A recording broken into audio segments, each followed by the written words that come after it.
Hi, it's Meagan. Welcome back to my channel. Today I'm going to be sharing with you 3 of my favorite bread recipes. I'm going to be sharing with you my favorite homemade sandwich everyday kind of bread. It's really soft and fluffy and we love it. I've recently started making all of our own bread, and this is my favorite recipe. I've tried a bunch and this one is definitely the best. I'm also going to be sharing with you a recipe for English muffin bread.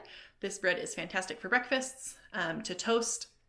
It's super easy, super simple, and you can make quite a bit at once.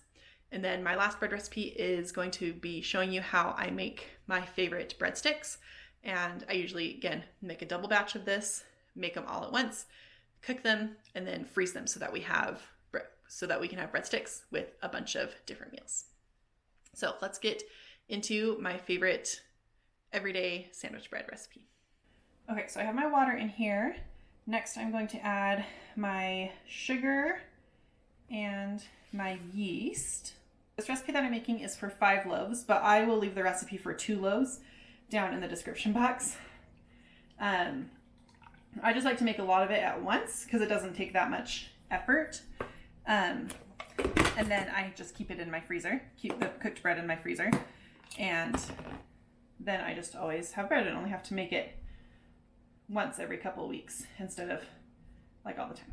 Okay, now I'm adding my yeast and I'm just gonna let this proof while I get the rest of my ingredients together. This needs to proof for about 10 minutes until it's nice and bubbly. Okay, next I'm gonna add my oil and my salt.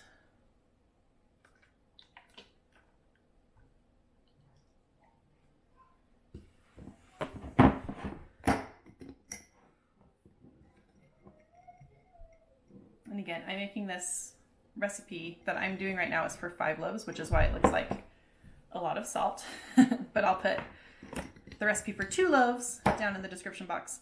Then I'm going to start adding in my flour, 1 cup at a time. I need 12 cups of whole wheat flour and 3 cups of white flour. So I'm going to start doing that. So here I am just adding that flour to the mixture. For my whole wheat flour, I actually grind my own wheat from wheat berries.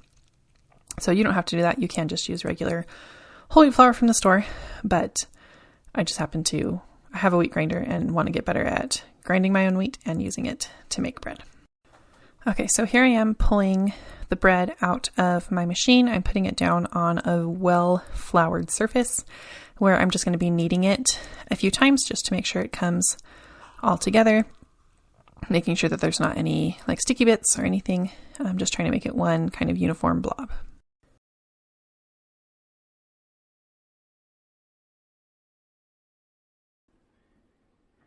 Now that this dough, you can kind of see as I push on it, it springs back.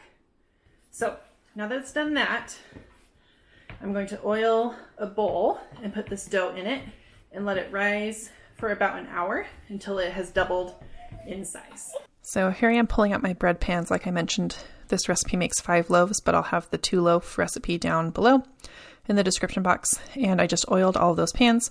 I pulled out my bread after it had raised for about an hour and doubled in size. And then I just kind of put it all into one big long loaf and then divided it into 5 sections. You can see here that I'm kind of just weighing them to make sure that they are about the same size.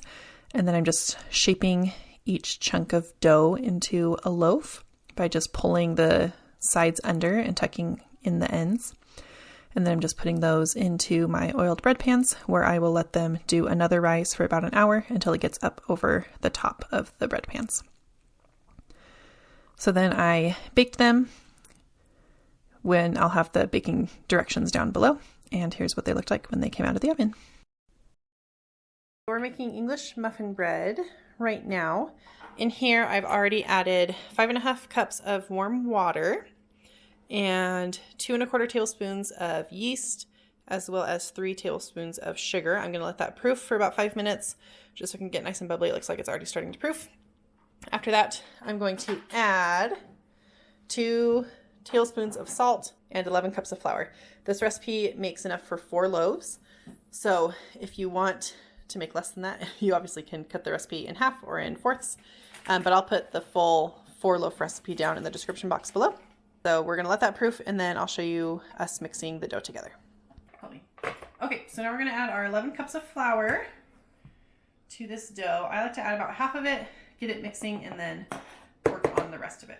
So here I am just adding my flour. Like I said, I add about half of it, get it mixing, and then I add kind of the rest of it just to make sure that it is a good texture. This is a little bit of a shaggier dough. So, okay, that's a little bit sticky, so I'm getting a little bit more flour. Okay. About 1/3 of a cup or half a cup. Whoa, whoa. It looks like a honeycomb. Looks like a honeycomb. Okay, so let me show you. So this is what the dough looks like. It is going to be like a shaggy kind of sticky dough. But after it raises, it'll start to come a little bit more together. So now that it's like this, we're going to move it to another bowl and let it raise until doubled. It usually takes about 1 to 2 hours depending on how warm your kitchen is. So our dough has doubled in size, and so we're going to dump it out and shape it into 4 loaves to put into our dough pans and our bread pans, and then we are going to let those raise again up to the top of the pans before we cook them. We will bake it at 350 for 45 minutes.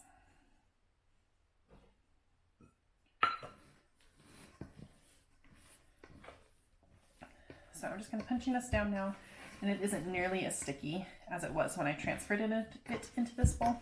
It's still a little bit sticky, so I am going to add a little bit of flour to my counter for me to turn it out on. And just to kind of help mix it a little bit.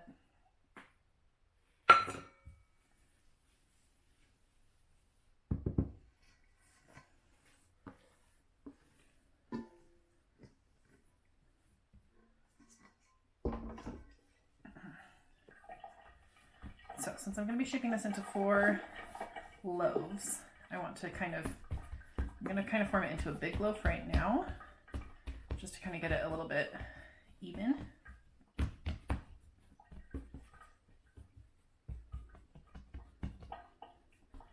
I'll make sure things are fairly level. And then I'm just going to use my bench scraper. This is one of my favorite kitchen tools. And I'm just going to kind of cut it into 4 equal-ish sections. Then I have my 4 bread pans here. I'm just going to spray these, and then I'll transfer the loaves into them.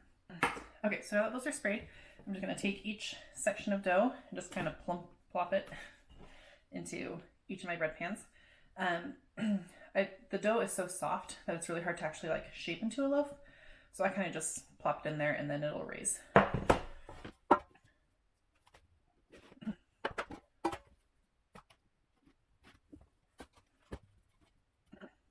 Okay, so let me bring you around. So this is kind of what they are looking like. As they raise, they will fill up the bread pans pretty easily. So I'm just going to set them on my stove. My oven is still a little bit warm from a baking project that I did earlier today. So I'm just going to let those raise over here, maybe. Okay. So I have all these just over here on my oven, on my stove.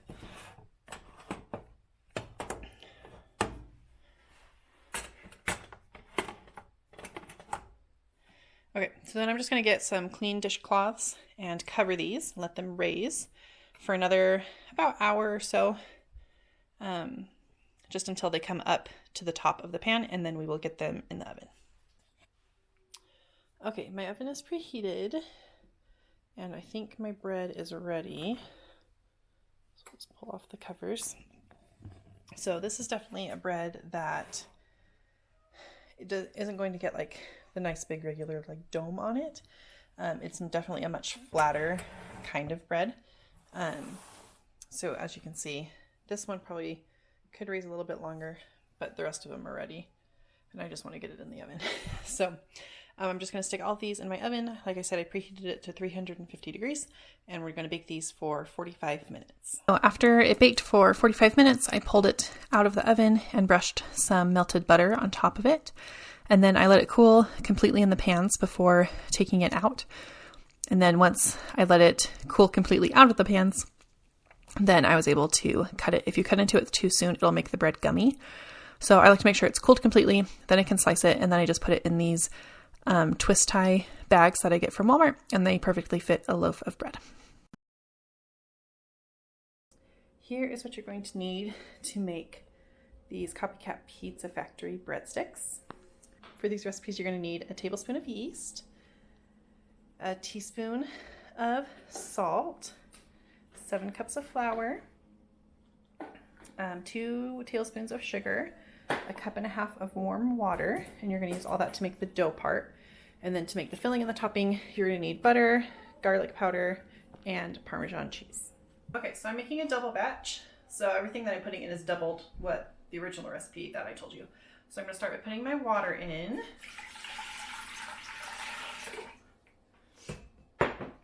And then to it, I'm going to add my yeast and my sugar.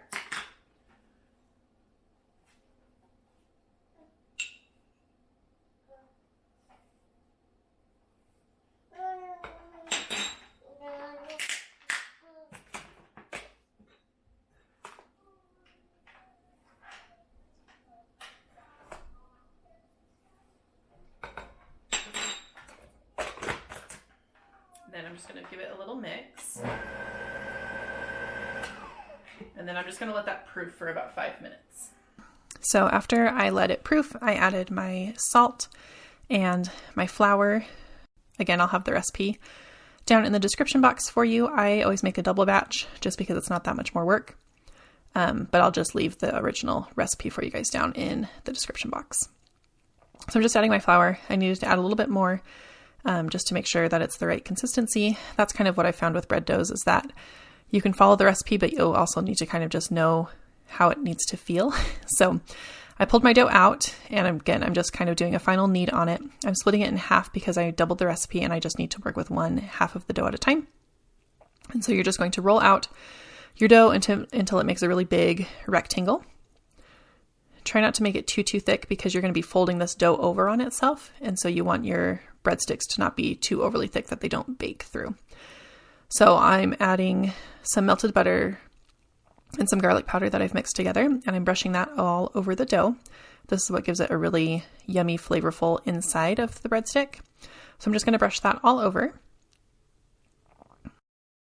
And then I'm going to sprinkle some Parmesan cheese on top, and then I'm going to fold the dough over on itself so that the butter side is together. And then I'm just taking my pizza cutter and cutting it into strips.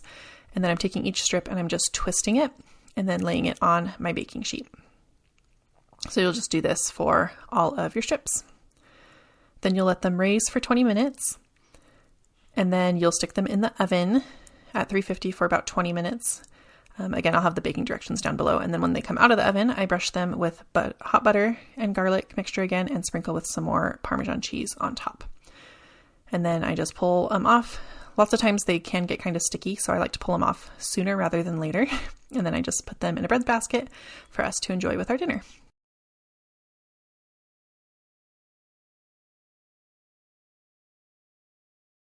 So those were 3 of my favorite bread recipes. Let me know down in the comments below if you have any other kind of favorite breads that you like to make in your family, and I'd be happy to try those. If you like where I share a few of my favorite kinds of recipes, let me know, or let me know what other kind of videos you are interested in seeing. And thanks for watching. I'll see you guys next week. Bye.